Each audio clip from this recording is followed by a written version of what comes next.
That's fun too.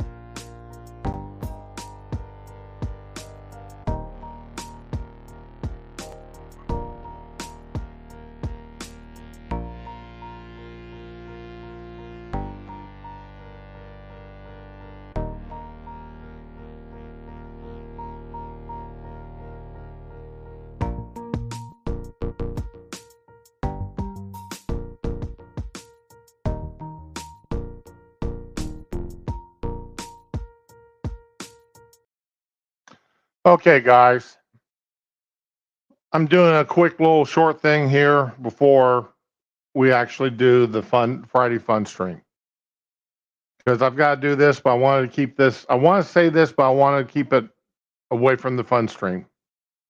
You know my policy on that. No politics on the fun stream. What happened yesterday? 9.5 hours deliberation on 34 charges. Okay. We want to do the math on that. 9.5 times 60 divided by 34 equals 16 minutes. They spent a grand total of 16 minutes per charge.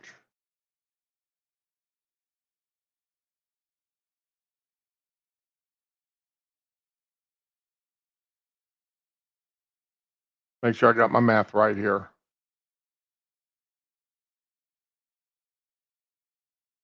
Nine times 60 equals 540 plus 30 equals 570 divided by 34 equals 16.76 seconds or minutes.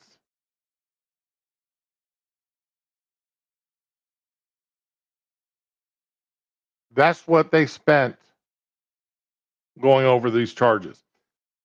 And like I said, told you yesterday, and other people have said, they did not request judge the way he read his instructions to the jury. It did not take unanimous decisions on all 34 charges for guilty. That was not there. That was part of these jury instructions.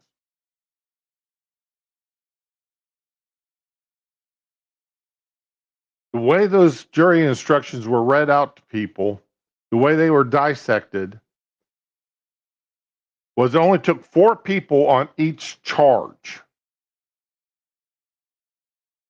Because they divided the parties up. They divided the jury up into 3 groups and then divided the charges up amongst the 3 groups. That's the way that it's been explained multiple times by multiple people as the jury instructions. So it only took 4 people per charge to agree.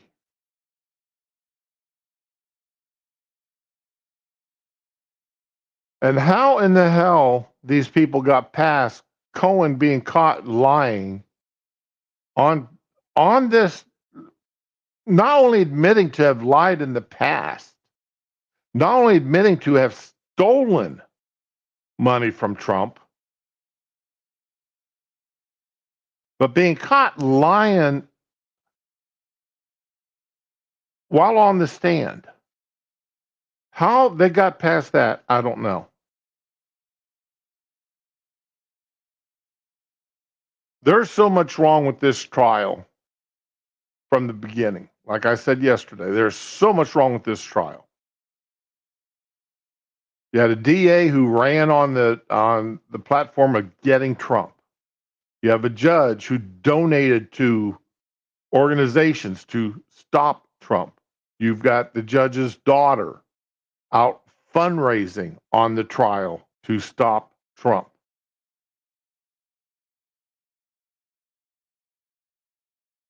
You've got a jury that was basically hand selected.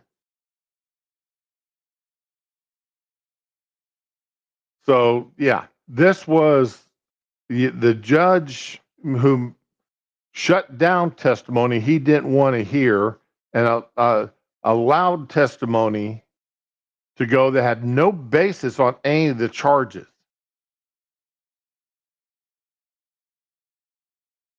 This was a sham from the get-go.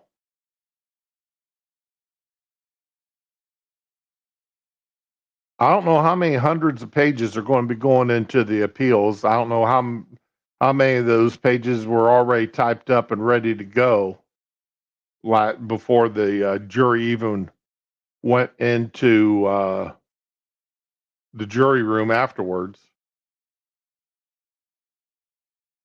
Now, there's a lot of stuff. Even Jonathan Turley, and I reposted Jonathan Turley's statement on it. Okay.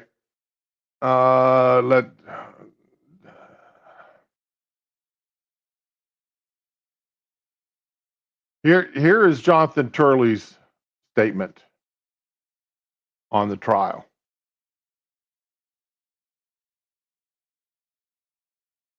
It's much more likely that Meacham will impose a sentence without a jail sentence, though with fines. The most appropriate, in my view, will be a conditional discharge that requires Trump not to commit a new crime or face potential imprisonment. Consistent with this past commentary, NBC legal analyst and former Mueller aide predicted Merchant will give Trump jail time. He is not alone, as legal analysts seem to get caught up in a thrill-kill conviction. I obviously disagree with this verdict, as do many others. I believe the case will be reversed eventually in either state or federal systems. However, this is the worst expectation for a trial in Manhattan. I'm saddened by the result for the New York legal system.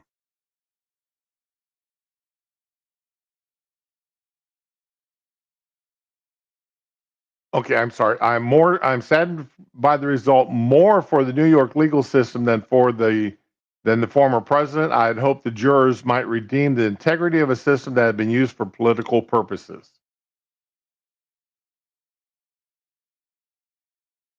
This was a case, this whole trial, all these trials are a case of show me the man and I'll find you a crime.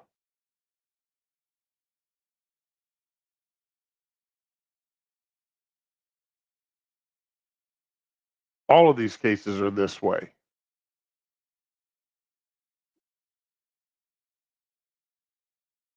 I fully admit I am not an expert in this arena of law. I'm not. So I'm having to listen to multiple, like everybody else, multiple commentators who put themselves out there as experts. Some I trust, some I don't trust, but I still listen to the ones I don't trust.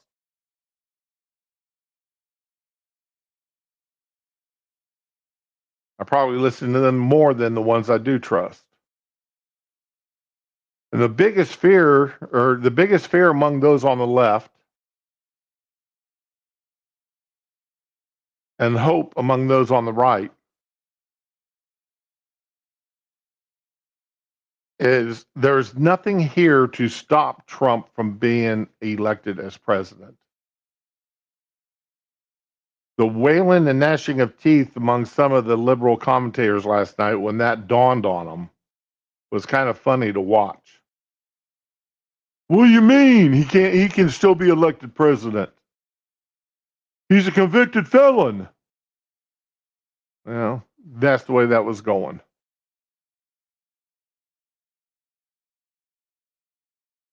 There's a lot to unpack on this. There really and truly is.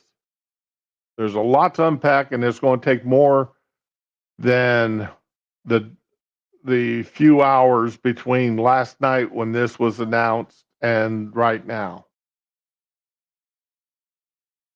A lot of us are going to have to get educated. Do I see a lot of people who are so angered by this that, you know, are going to vote for Trump now? Well, let's admit it. Let's look at the history. Every time a new indictment came down, Trump went up in the polls.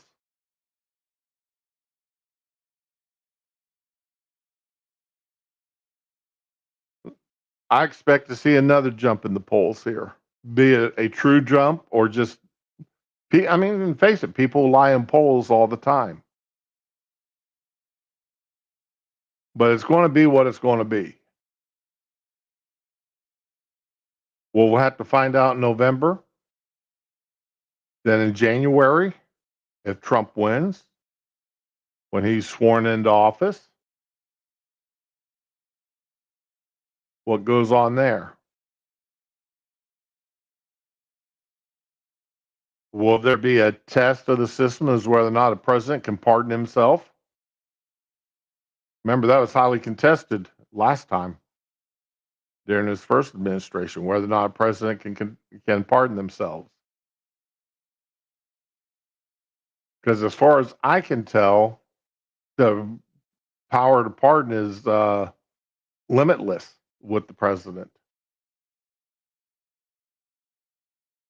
Now, would it be a good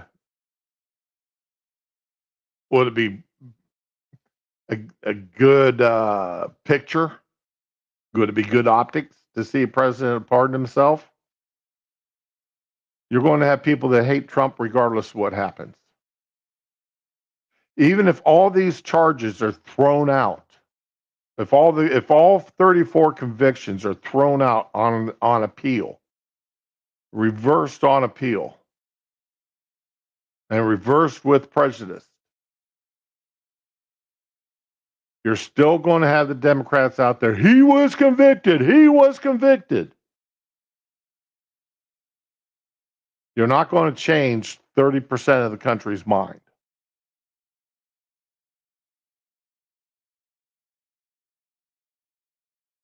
I do have a plea here, and I'm going to finish up with this. I do have a plea here. Please, anybody and everybody, do not go out and riot. Don't go out raising hell.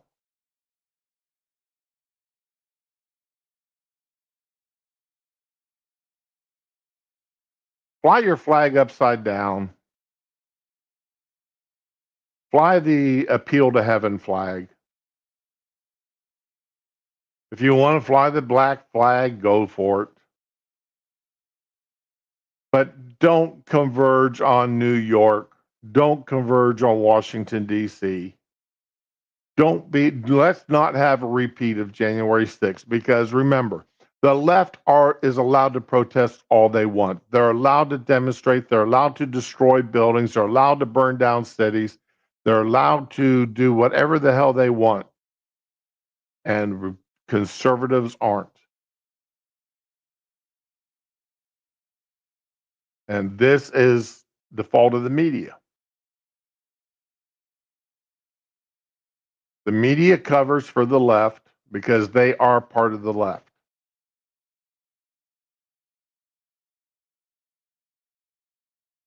And what the media ingrains into people, the terminology they use, is what gets repeated back and forth, back and back and back, and over and over and over again. The terminology, the verbiage, the words used by the media to describe something is how it gets repeated and how it goes down in history as. Because will be how people will remember it. Oh, it was a mostly peaceful protest. Meanwhile, half the city's burning behind them, and people are being killed. It was an insurrection, and only one person was killed, and that was a person shot by a cop.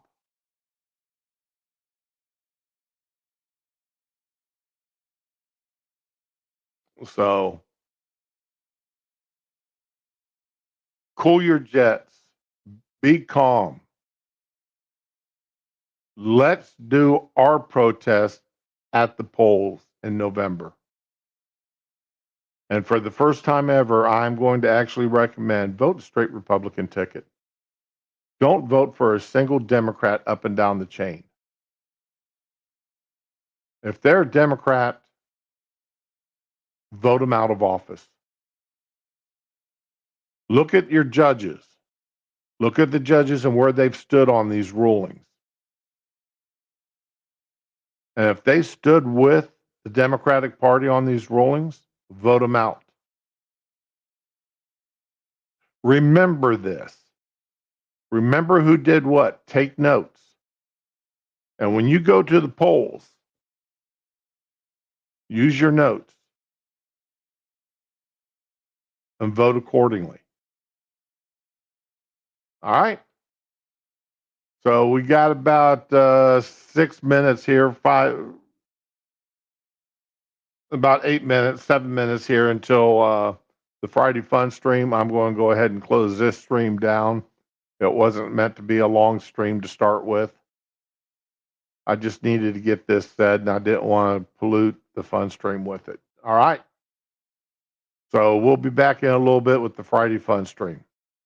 Y'all have a good day now and enjoy.